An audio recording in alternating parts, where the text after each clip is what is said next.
You know what, Erica? I bet you that we're live.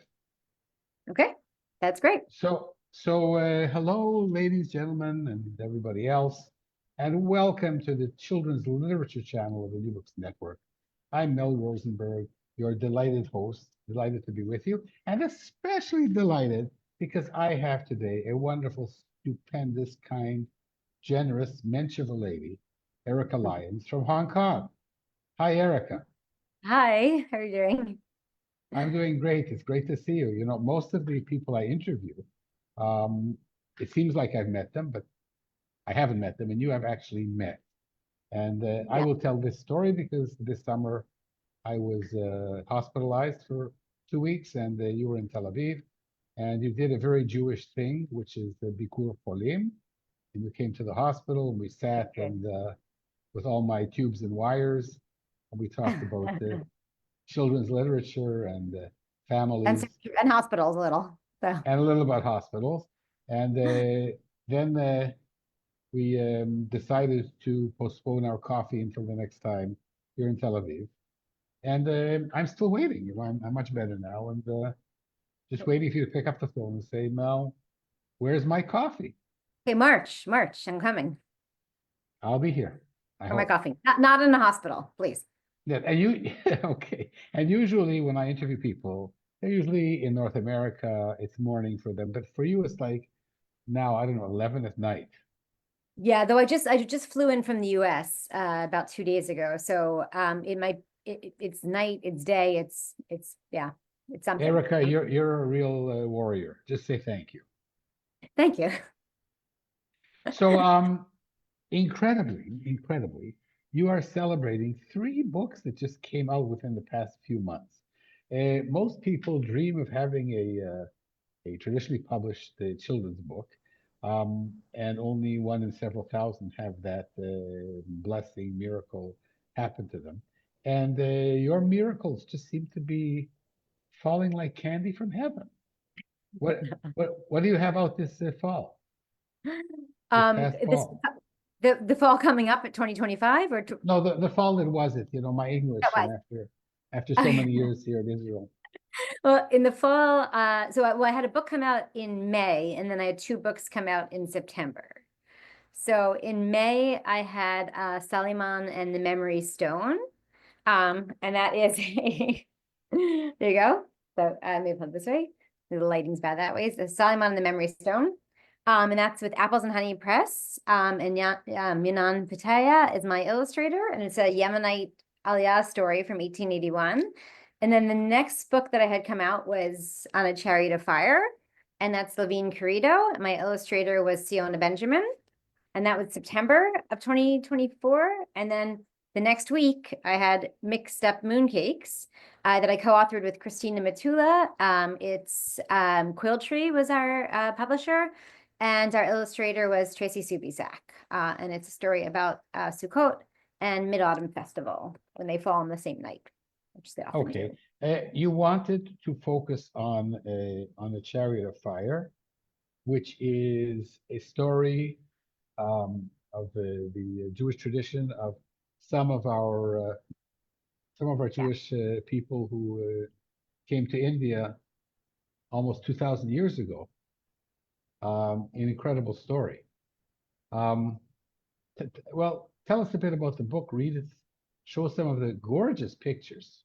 Yeah, the picture, hopefully it'll show up. The lighting, it's a little bad. It does. Hold it at an angle a bit. Maybe. It's fine. Yeah, okay. Well, a lot of people, Erica, are listening to the podcast.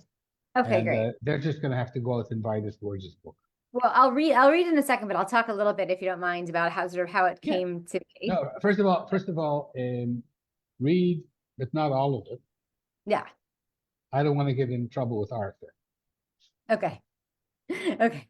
And then I'll talk a little bit about how it came to be. And well, I'll give you the origin of this origin story. So it's On a Chariot of Fire, the story of India's Bene Israel, and it's written by me and illustrated by Siona Benjamin, who is my illustrator and was a friend before that. It's a little bit of an unusual story in publishing too. So the illustrations are beautiful. Nani Pankar wore her finest sari, It was blue like the sea, with threads of gold woven in like memories. She and her granddaughter arranged fruits and flowers atop sweet flattened rice. Maya, Nani asked, do you remember the story I've told you about a promise made to our ancestors more than 2,000 years ago? It begins with the deep blue sea, which sparkled like it was spun from the silk. Her bangles jingled as she lifted the edge of her sari. This is my favorite spread. That's, I think, well, Erica, I think if I yeah, were a child, I would just spend my life in this beautiful spread. yeah. And Actually, I'll show you. I made I a want you, I made go ahead. bookmarks. I'll give you one next time when I see you of that So spread. I love it too. I may want more than one, Erica. Okay, And your lyrical style is so beautiful. thank It's you. like it's a match to the picture. So read this page, and then we'll just Okay. ask people to buy the book. Okay, sure. A tiny ship sailed eastward alone, so far from land that the sky and the sea seemed to meet. So, Gorgeous. thanks. Yeah, no, I always say that I think that to me, picture books, I think are like so I did a little bit of journalism. I've done a lot of different sort of jobs and writing jobs and jobs.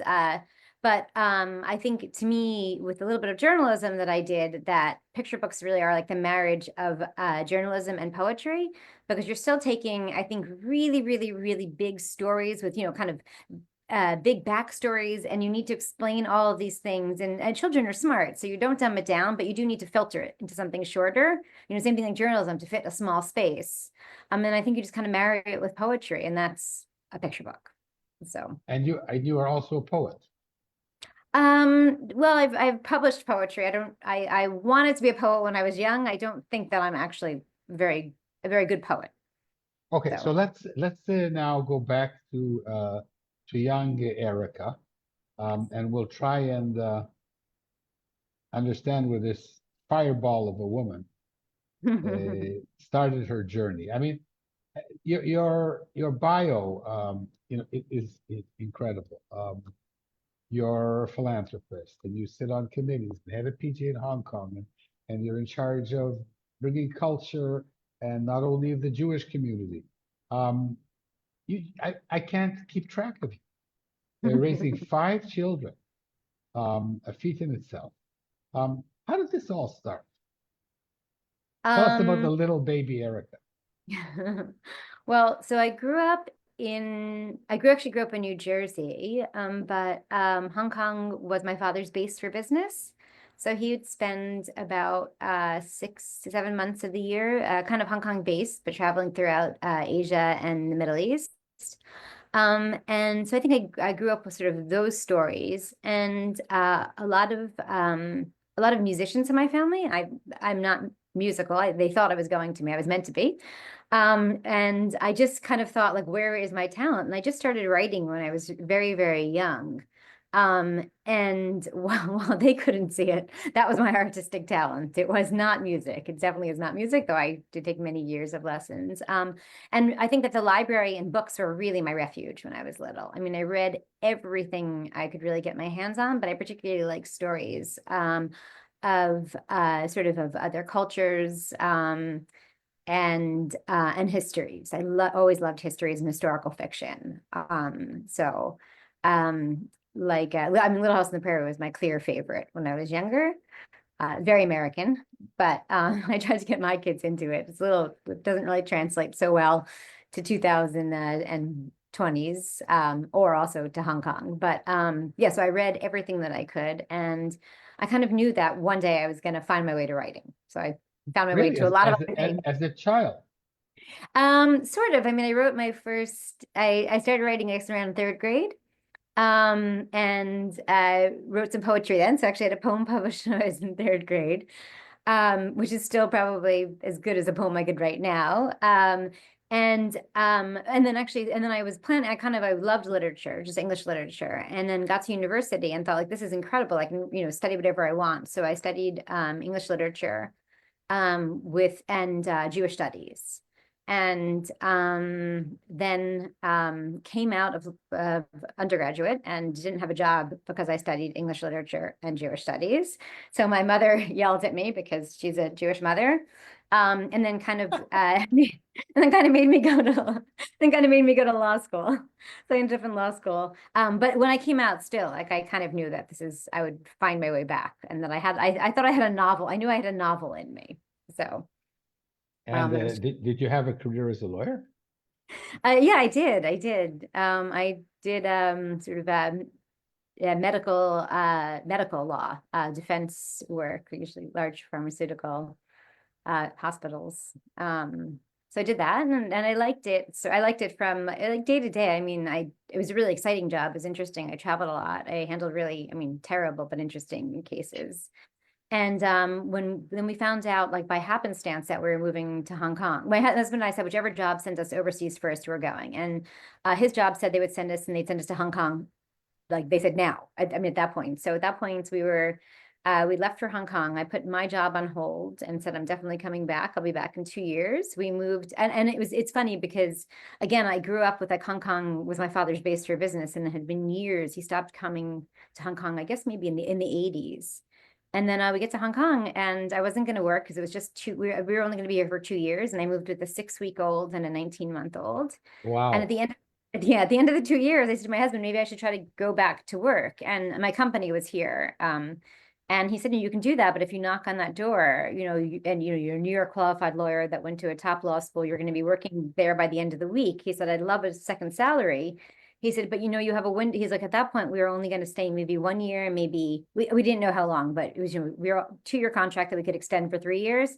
He said, you have an opportunity, a window that most people never have in their lives, and it's to figure out what you want to do. And he's like, but I would guess really your passion is not to be a lawyer for a large insurance company. He said, he said to me, he's like, if somebody gave me that chance, I would jump. So, I mean, I knew that I wanted to write. I then had to figure out how and what.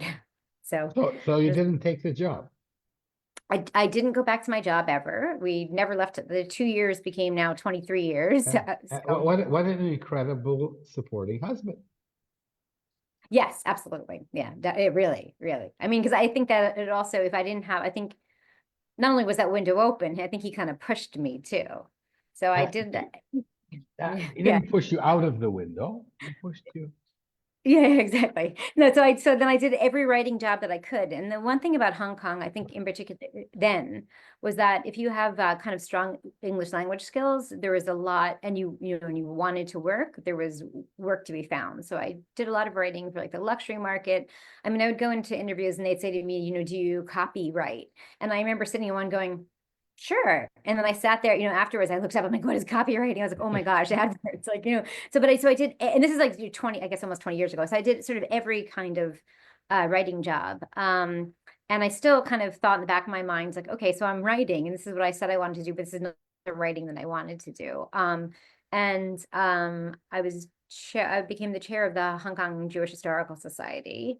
And in about 2008, I left all my jobs and opened my own magazine. And I spoke to some people before, right before I did it, and said, I want to have a magazine that's free, that's run as a nonprofit, that's a physical print magazine that I distribute all over the world and don't charge people for it. And I have I had worked as an editor on a magazine, on a design and architecture magazine, but I didn't really have, I had zero real publishing experience. And I said, and I have no experience, and I'm going to do this on my own. And people thought it was crazy, and then I did it. And it was so it's called Asian Jewish Life. And then, so I did that for almost 9 years. It was really an incredible experience too. So, and that was and then I still knew that novel was there. I knew the novel was there. So, and how did you morph to the children's writing? Well, so I closed the magazine. I think that things were getting the magazine was really labor of love. I mean, I was paying all my writers, I was paying, sort of all of anyone that was assisting me. I was doing almost everything on my own. It was really like a one-woman show, but I mean, I did incredible writers. And I was paying everybody except for myself. So it was really labor of love. And then with the kids, I mean, I do have, a whole team. I have a whole troop of children. So it was, that was a lot also. So I said, okay, I'm gonna sit down, I'm gonna write my novel. And I decided that I wanted to do a children's book. I mean, I was reading a lot of children's books. Children's books are really what made me, fall in love with literature and writing. And I still, especially middle grade, I really, really loved middle grade. And I don't think I had such an appreciation for picture books so much. Those are sort of those hard early days with the kids when they're little. So I was going to write a middle grade novel, and I sat down and I was going to really work on the novel, and then the pandemic hit. And the pandemic here was very, very different than, I mean, here, Hong Kong, China, Asia in general, maybe Australia, was very different from how it was experienced in Israel or the US. It was a really long period with a lot of really serious restrictions. So I found myself for the better part of 2+ years in it. We live in an apartment, everyone lives in high rises, in an apartment with all the kids and my husband home all the time. So the novel was not going to happen. It's really, I didn't have a minute. There's not a really minute of quiet. One of my kids has sort of special needs, so I had to sit with her on the iPad while she was in her classes all day. And I sat and I wrote a picture book about the pandemic. And I sent it to a friend who's kind of a more prolific picture book writer, and said, I think I wrote a picture book. I said, can you just read this? And she opened it up and read it, and she said, you 100% wrote a picture book. So I sent that out, and that was published, and that became my first picture book. So, and it was 2021. So it came out in 2022. We need to know more about this Cinderella story of Erica Lyons. What do you mean you sent it out? Who is your fairy godmother author who helped you? No, my favorite author is an author here. Her name is Rachel Ip. I sent it out. I didn't really know what to do. I didn't have an agent, right? I mean, started trying to find an agent, but it is actually hard. And sifting through. No kidding. It takes people an average of 10 years, if ever, Yeah. right? Well, I had sent something out before. It wasn't my first time sending something out. I'd been because I'd been in an interest in writing for children for a few years, but I had a lot of missteps, and I'd written one novel, for example. I did that like NaNoWriMo, however people say that. This is like in around 2015. That's when I said I was going to write a children's book. So it wasn't really overnight. But what I did is I did write a whole book. And I mean, that's actually impressive, right? In 30 days, I wrote an entire book. I was like, this is amazing. I'm so incredible. So I kind of wrote the end, and then I sent it out into the world. So, which people should not do. Do not finish writing a novel, press the end, and send it out. I mean, that's how they do it in the movie. You don't believe in critique groups or? Well, I didn't know that existed then. Like that's, I mean, I really did. That's 2015. I had no idea. I thought that's how you do it. SCBWI. Yeah, well, then I joined. You just skipped over all of these stones. Okay. But I did start a magazine from nothing. So I thought, okay, no, I'll just Erica, I'm with you. The first time I met you, I realized that you had some pixie dust. We're trying now to figure out exactly what it is. So you had all this background, and you wrote this story. But then I did the homework. After before you sent it out or afterwards? After I sent that first one out. That first one, who did you send it to? Without an agent. I think I Googled top literary agents, and I sent it out to maybe 10. I don't remember, about 10 agents, and that I found online. And what I realized is, I was a lawyer, so I'm really good at writing letters. I can write a really good letter. So I had a really high response rate, And I think my query was really well written. I did actually, and I searched how to write, so I saw how to write a query, and somewhat formulaic. I mean, there's a little bit more to it, but I guess my query was good. So I had a great response rate. But as soon as they read more than the first page, I was like, oh my gosh, everyone's like, no, there's nothing about this that's working at all. So, except I think that, there's nothing about this that works, except for my title. And I think maybe I had a good premise and a great letter, a really great letter. And I would joke that if I just wrote my letter 50,000 times, and had 50,000 pages of that, I'm like, that's it. then I have the best, you know, an award-winning novel.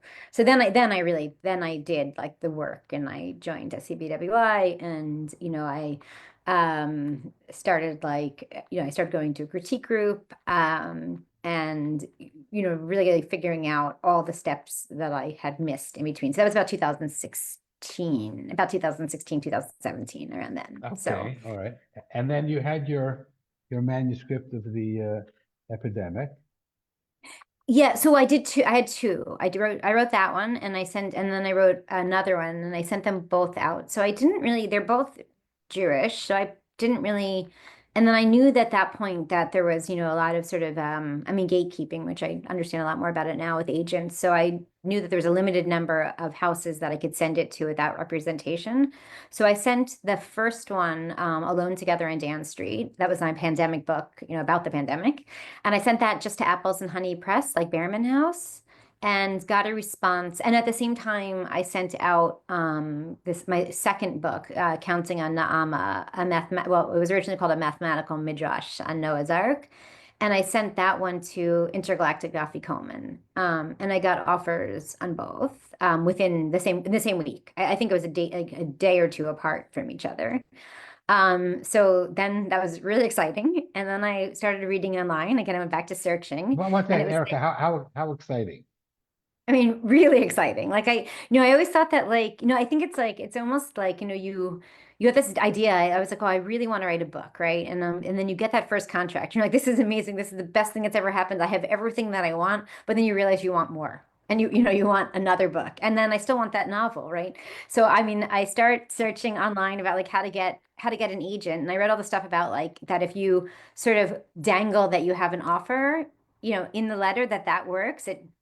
Maybe it works for other people. That did not do anything for me. Everyone's like, oh, great, congratulations, that's amazing.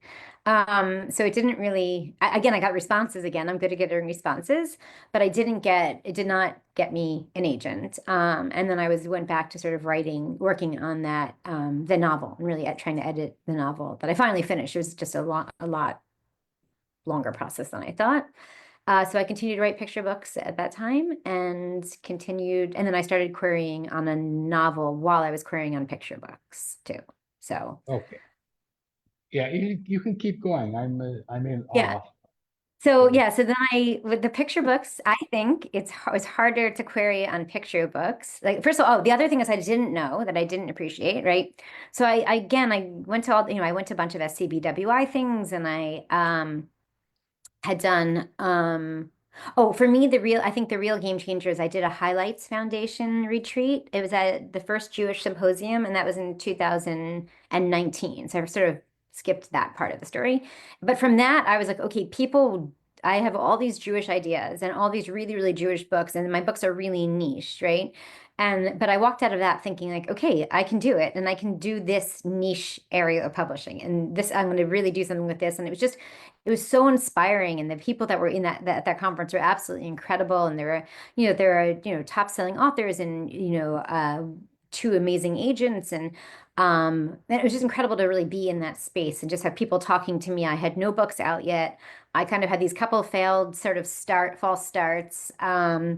But people, you know, they were talking to me and they were interested in what I had to say and they're interested in my idea. So I walked out of that and said, okay, I know that I can do this. I really know that I can do this. So that was 2019. So I went back, was still working on that novel, which I was going to do. But I didn't appreciate, maybe I went to the bathroom during this part when they mentioned this.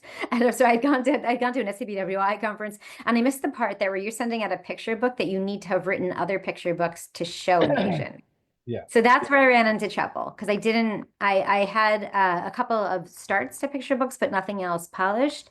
And I found that that was really where I ran into the problem. No, I wasn't going to entice somebody on the picture books that I had already published, you know, they had already published because nobody was going to make money off of that. And then I had, you know, one picture book that I thought was good. It turns out it was not great and needed a lot of work. And then and then they said, okay, well, maybe send us more. And I went like, what? What do you mean send you more? And that's where I ran into it. That was a real problem there because then I had to go back and scramble and try to, you know, I mean, you know, they're quicker than a novel, but they're not always so quick. So you can't just really write and start polishing 3 things to send overnight. So at the same time, I was really working on this, polishing this novel. And I started to send that out too at the same time. So I sent that out to about first I sent it out to 7 agents. And again, I write a good letter.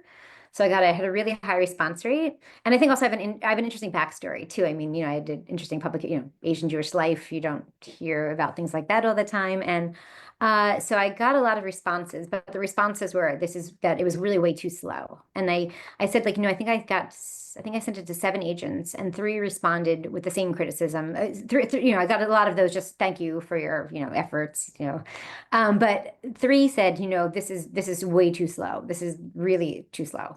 And I think that, again, things are very subjective in publishing, but also if 3 people that are experts tell you the same thing, like maybe you might want to think about that. So I went back and I literally just scrapped 2 chapters, and I realized, you're sending just your first 2 chapters. And if that's where my story was slow, but I love history and I'm like a history nerd, and there's so much back matter, and, I kind of put everything into that.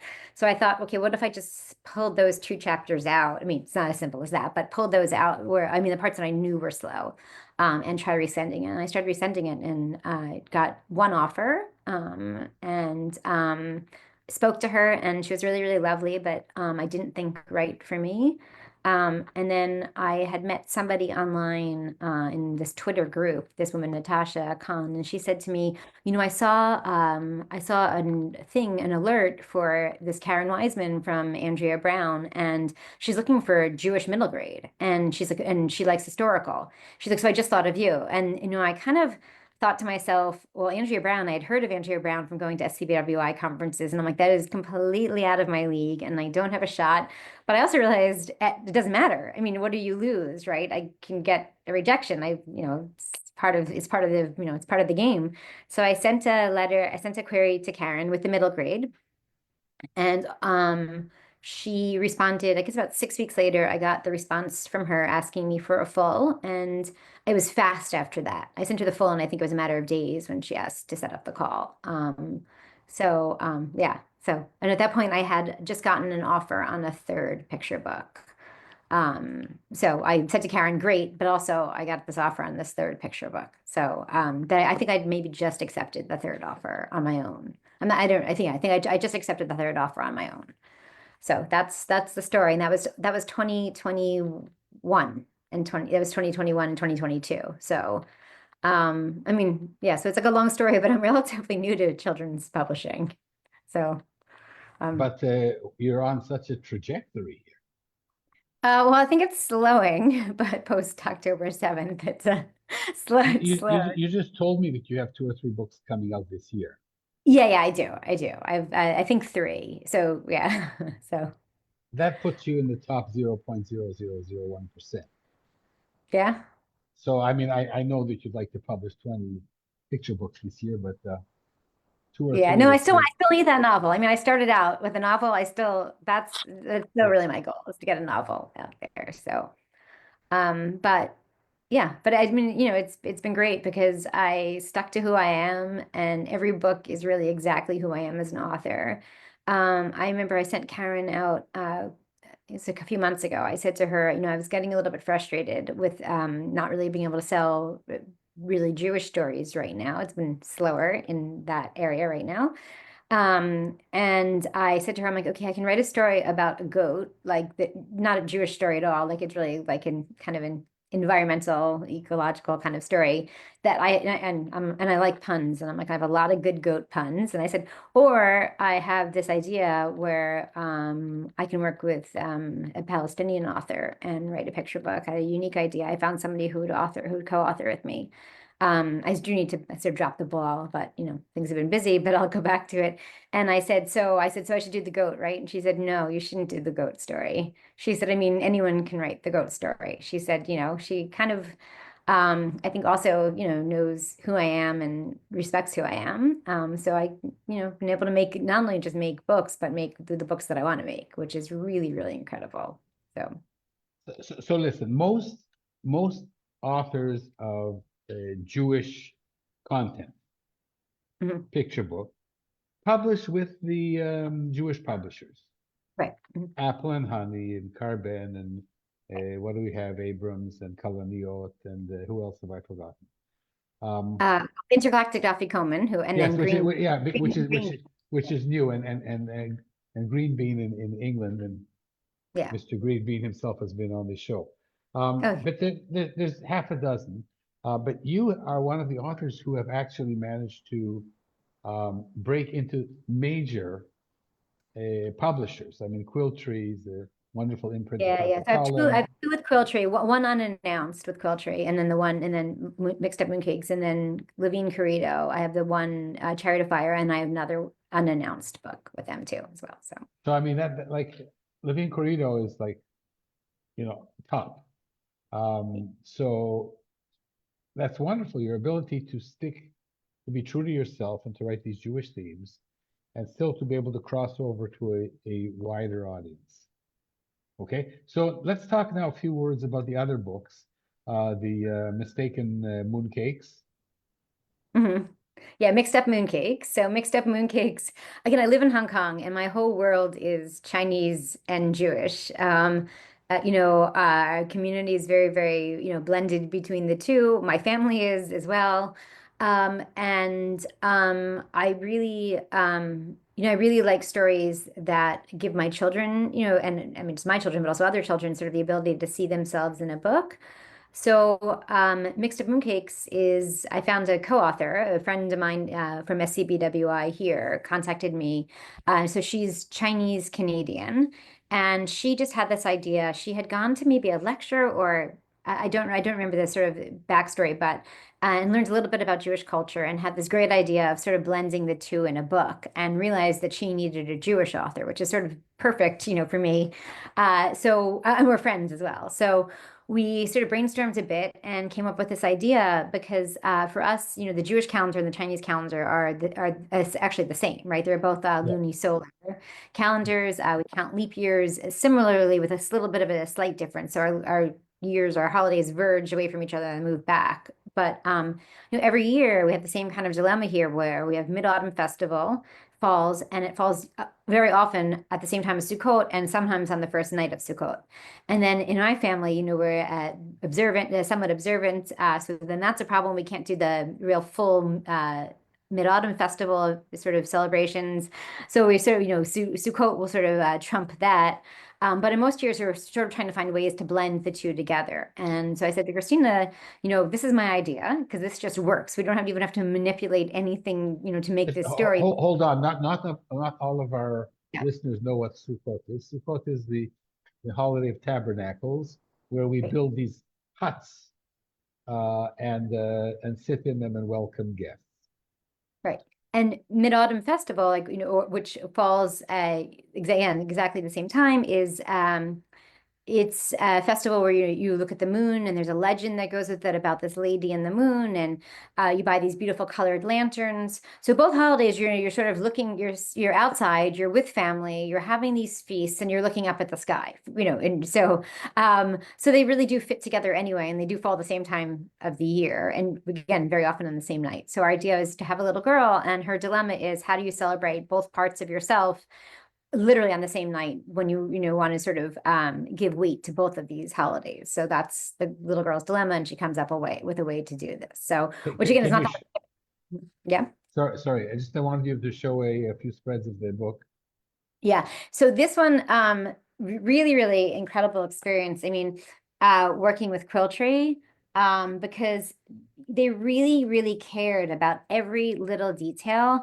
And it was really important to me. For example, one of the main characters, the story takes place, she has a Chinese grandmother on one side, and then a lot of people think they're married, but in our heads, it's very funny to see how your book gets translated and understood by people in different ways. But in Christina's, in my head, the grandmother's one side of the family, and she prepares for the festival, for Mid-Autumn Festival, with the Chinese grandmother, and then she goes with her grandfather, is 80, and he has a kippah. And that was really important to me in the beginning. I said, I really want to show an observant, family member in the story, and it's really important that he has a kippah to me. throughout the entire book. And I love, it's here, this is, quill tree, so HarperCollins, and here's the grandfather with his kippah on the whole book, and on the cover too, there's the grandfather with his kippah. And it was the little attention to details that they really, really cared about. And one of the scenes is, so at the end of the book, there sure, the festivals. Oh, first of all, the other thing is the nice big in the front, she has her big Magen David. And at the end of the book, there's little scenes like you wouldn't notice how much went into this, but there's like the family scene there. And in the beginning, when they're all eating in their sukkah and they're having their traditional round table for a Chinese feast. And in the original drawing, there was a little hibachi grill in the corner. And I had to point out that it's the first night of Sukkot, and the grandfather is observant, so he can't have his food cooked during the festival. It had to be made beforehand. So, the hibachi grill came out. And similarly, in the last scene, originally the grandfather was holding a lantern, and I had to explain that the grandfather can't hold a lantern. Also, you can have the other people who are celebrating, who aren't observant, holding lanterns. It could be in the middle of the holiday. Yeah, though in our heads it was the first night, right? So it was not gonna, well, in the book also they're preparing for both festivals, and it's sort of so anyway, but I really love like how seriously like every bit of like my culture and Christina's culture was really taken into consideration and balanced. So it was a really great experience all around, a really great experience. Before we start with your third book of this past year, Yeah. you promised to explain how you know Siona Benjamin. Oh, yeah, I did. Because for the most part, we authors do not get to choose illustrators, certainly not ones that we know. Right. So what I realize is there's always rules in publishing, but then there's always like 1,000 exceptions to that rule, because everyone always says it happens usually this way, but this one time. So what with Siona and I, when I ran my magazine, so Asian Jewish Life, in the early years of it, so I guess it was really probably about close to 2009. I started, I was really looking for interesting, and my magazine covered Jews that live in Asia and also Asian Jews globally. And it was sort of a preservation and celebration of culture and art and history. So I sort of, found an article about Siona in about 2009, contacted her, called her up and said, look, I'm writing this magazine and I really want to feature you in it. So I featured her in the magazine. And after that, I featured her a number of times in the magazine. And also I write for other outlets too. So I would kind of feature her work as much as I could and talk to her. We became, sort of a friendship developed. And we have a lot of shared interests, and passions. So a friendship developed, and we set out to write a book together. So we were working on a couple of book projects together for adults, so nonfiction. So one book came out, I think, maybe in about 2020, and it's called On Being Jewish in India, on growing up Jewish in India, sorry. And it's Ori Soltis is our editor. It was Niyogi Press in Indian press. And I wrote a chapter, which was sort of a kind of a summary of all the waves of Jewish immigration to Asia and to India, which is also, a long and complicated story because it's a big continent with a lot of different waves of immigration. And that was that. We were excited, and we still had another nonfiction book idea, which hopefully we'll pick up again. And in the meantime, I started reading. At this point, again, this is 2020, around 2021. So at this point, I started realizing things like, Publishers Weekly, and I started to really now I understood how the industry works and what I should be paying attention to.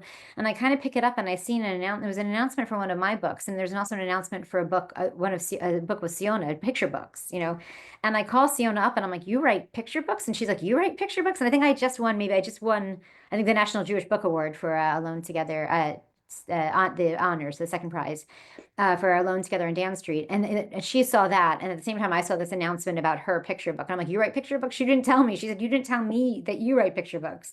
So we said we have to do one together. And that's sort of how that came about. So when I signed with Karen in 2021, I said, okay, so I just signed for this other picture book, and that became Jen Yu and the Snake with Carben. And I said, and I have another picture book, but I already have the illustrator. And I said, I know nobody does that, but sometimes they do. And she said to me, this is such a bad idea. It's so hard like, it's a terrible idea. So, and she kind of, she said to me at first, she's like, okay, I'll start sending it out. And she sent it out and we got an offer. Oh, really quickly, she got a response. And the response was, the effect of, I love this story. This story changed a lot, but she said, I love this story, but I don't think this art is going to be right. And so Karen calls me up and she said, you see, and I said, well, what's friendship anyway? Forget Siona, like jokingly, obviously. And, then the next week we get sort of another response. It's the opposite. They said, this art is great and this would be a great picture book, but I don't like it with this story. And Karen said to me, this is the problem. This is why you don't go in like this.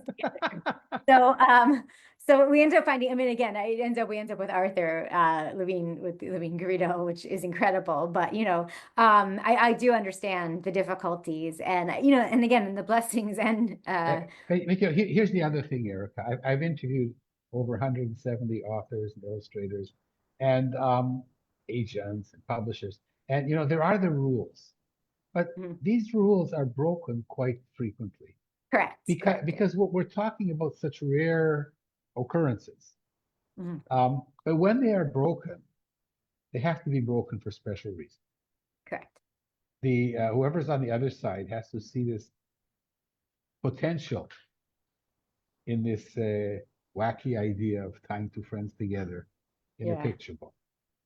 Let's have one sentence about Suleiman and the memory stone, because I think it's based on a brilliant premise of a boy who leaves Yemen. Wow, 140 years ago. How many years ago? Yeah, so 1881. And brings with him a memory of his old country, the old country, with a pebble. I'm a very pebular person. So we have time for like a sentence or two on that book. Okay, so just quick show it and so it's really, really beautiful. It's really, really beautiful. I mean, it's gorgeous pictures by Plachia. Yeah, and it's really, really beautiful. I'm trying to find my favorite spread in it. I love them all, but I love this. I don't know, I love this one. But it's all I love every spread in this book. It's beautiful. But anyway, so I was talking to a friend. I have a lot of friends that are Yemenite. Like actually a large number of Yemenite Israeli friends and Yemenite Jewish friends in general. And one of them was just talking, and it was kind of the end of a sentence. And she said, oh, yeah, there was that time when my family walked from Yemen in 1881 to Israel. And I said, but it was like, and I'm like, wait, you don't end sort of a conversation with that. I said, what do you mean that time? And I said, I have to hear that story. And she told me that story. And I said, oh my gosh, can I write your family's story? So I changed the names because I had to manipulate the age of her relative and to main character. So I changed it a lot. Erica, don't apologize to me. It's historical fiction. Yeah. So it very much sticks to the fact. I think all of my books really, I really am careful with the historical facts. So it really sticks to the historical facts. I had to simplify the story too. So on the Chariot of Fire is a fable, it's a legend. Yeah, and though yes I say it. I mean, maybe but it's also in some cases, it's being marketed as nonfiction. I don't know. It's an origin story. Listen, this is something that plagues me. We'll meet in March, have coffee, and talk about our next interview. Yeah. Okay. Perfect. And we'll talk about fiction and nonfiction, everything in between. I would love to. This dichotomy.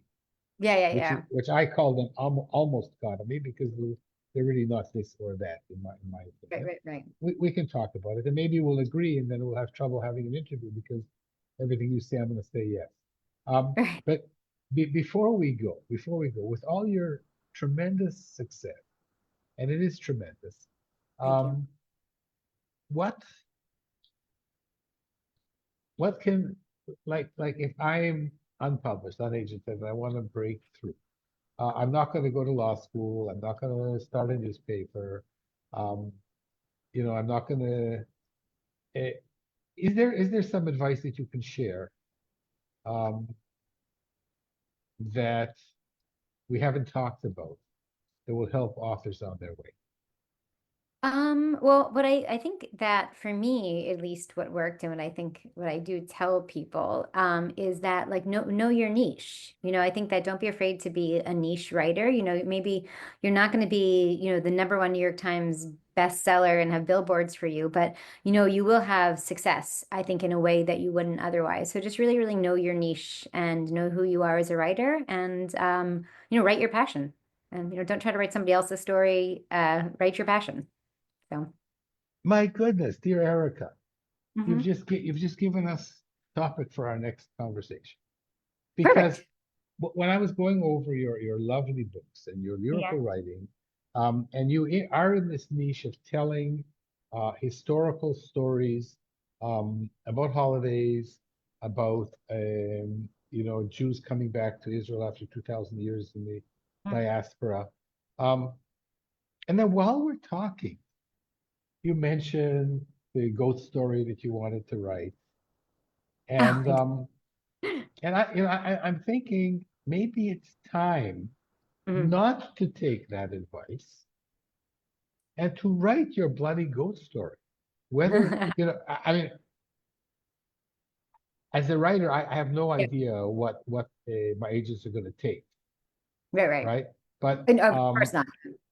but I'm not, if they say to me, write a story about the wind and the windmill, well, Mhm. I'm not going to do that. I'll just write whatever I feel like writing, and they can put it aside as much as they like.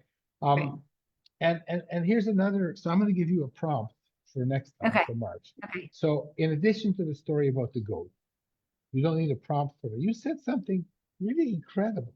You said that you Mhm. come from a musical family and that you're not the musician. You're the black sheep My of not the my family. novel that I wrote is musical. I have a novel that's on submission now, and it is musical, and that's the one that I signed with Karen for. So it is musical, very No, musical.